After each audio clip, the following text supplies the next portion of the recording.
For me, what I wanted to say is after releasing our episode, on Tuesday, obviously got a lot of messages. And I will say I got a lot of messages from every single perspective, background, current situation, hurt. I mean, so much validity, all very different. Kind of what it made me like, at least what I'm taking away from it. And if I'm being completely vulnerable with everyone, is that my answer to all of this is like a big, I don't know. Yep.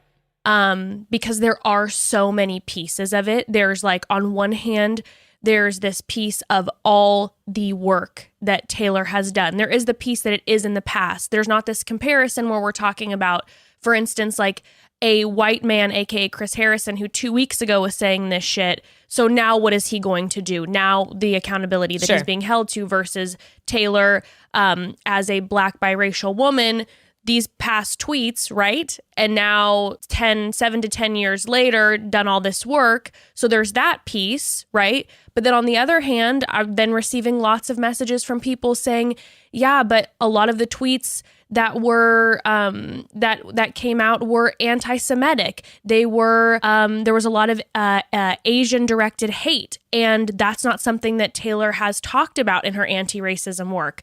So I feel like what the fuck. So I'm like all those different pieces to it leave me at this place where I just being completely vulnerable. I don't know.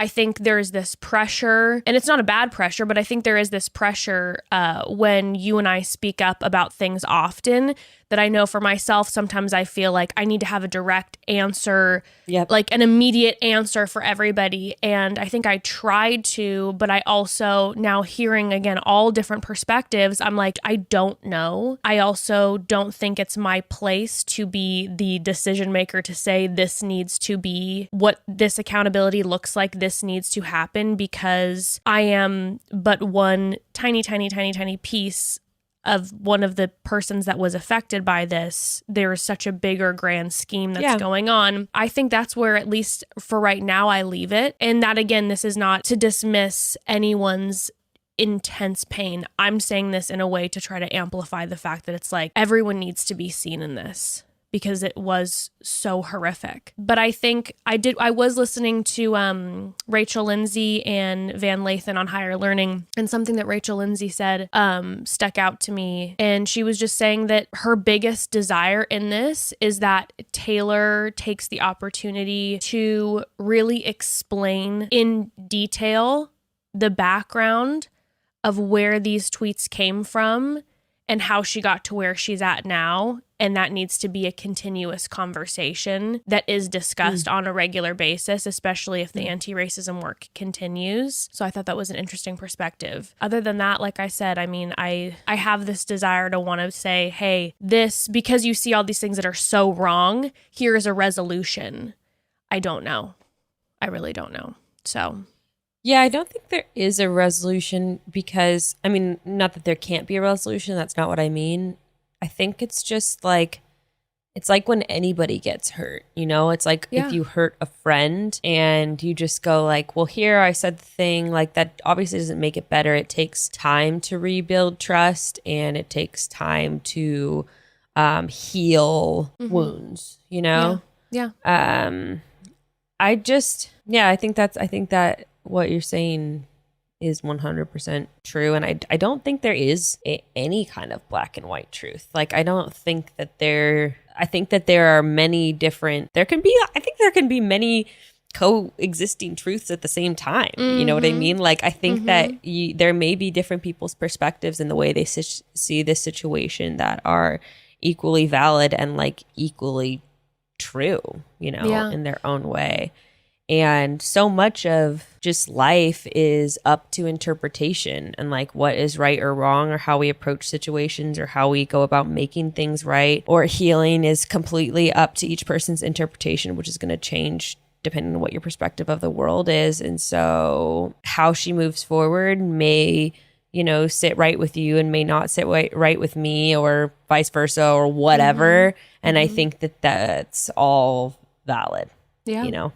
No, totally. So. And I think personally for me, just in the past like few days, it's actually been a really good learning experience for me where I'm like, kind of like I'm checking myself a little bit, going like, okay, there's this need to be quick to respond. There's this need to be quick to put out these definitive statements without examining, like you said, different perspectives and hearing out different people. And I think, at least for me, it's been a really good reminder to be like, sometimes you need to just take a step back and absorb for a second instead of, at least like I'm saying for me, instead of just being like, hey, this is how I feel because I've heard these few perspectives or have my perspective. And like, yeah, it's good for me, not even in this specific situation, but just in general. Just, I know tendencies, even in just like our podcast, when you're hearing different news about different Bachelor contestants and like hearing this news is what I think. Yeah. Sometimes just being like, hey, yeah, sometimes it's fun to throw around like different thoughts, and it's in part of this loose journalism or whatever you want to call it. Entertainment, commentary. There you That's go. what we do. We comment. I'm like on journalism. Things. I'm like, I don't want to put that title on me, please. Please, I'm not wearing that hat. But it's definitely something with some of these conversations that do have a lot more weight to them that I think I need to remind myself of. So I do really appreciate so many of the messages that I've been receiving in the past few days, because I've been able to process different. I mean, this is what the situation with Taylor illustrated. Like literally what you're saying, that's what happened with Taylor. Mm-hmm. Like, it's, it was like her response was like immediate, and ours was too. And a lot of, I don't know, it's a very human thing, right? To just like go with your first instinct and say what's on your mind. And also I think that you and I are people that like to talk out how we think about things too. Sure. Which is part of why our podcast works, It's like we are going to actively work through and talk through how we feel. And sometimes people love that and sometimes people don't like that. Mm-hmm. And that is kind of part of how we operate. But I think that's a really, really good reminder. Well, I completely agree with you. And I think, and I did want to say too, I received numerous messages with people who felt hurt that they didn't feel like I was acknowledging how terrible the tweets were.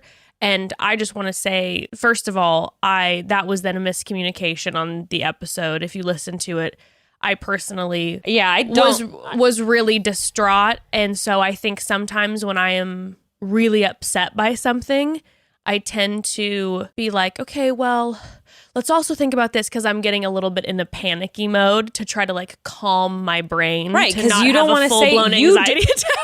Well, and also like you don't want to have a reactive moment where you're like saying something a little too strong or a little too emotional because of how you're feeling. Like, I also know when I can misinterpretation. When I can spiral out with my personal mental health, where like mama can go into some panic attack situation. So I've learned over the years that can kind of help me. But I just wanted to say that if it came off that way, that is absolutely not the case. I was completely horrified, and I do want to hold that for anyone who feels extremely triggered, traumatized, unsafe, all these things because of these tweets. Like, I see you and I hurt for you and I recognize that, and I just wanted to like take that moment to acknowledge that quickly. But yeah, absolutely. And I know that you I guess it goes without saying, but I know how you felt, and like I think that people who know you would know how you feel about that. I don't think you're one to like sweep that kind of thing under the rug. No, not typically. but unless it's something that I did, in which case let's just brush that shit away, We're not going to talk about that. It doesn't matter.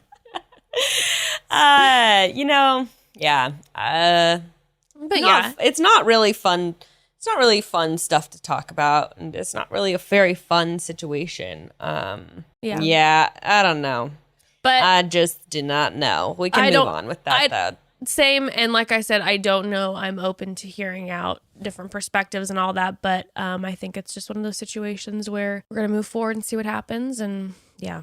Yeah, and I also think it's like perfectly fair. Yeah, I don't know. I still have, there's so many thoughts. You feel so many things at once. I think that it's really important in these situations to use discernment and to use your own intuition. And like, I think it is important to not get, to come to your own conclusions, you know, and whatever those conclusions might be, and make them informed. But definitely, like, you know, if you like, I don't know. It's just like I still feel all the ways I felt, and I think that's okay. And I think it's okay to disagree. And yeah. All right. Yeah. Well, let's talk about some fun drama. Let's talk about some fun drama. I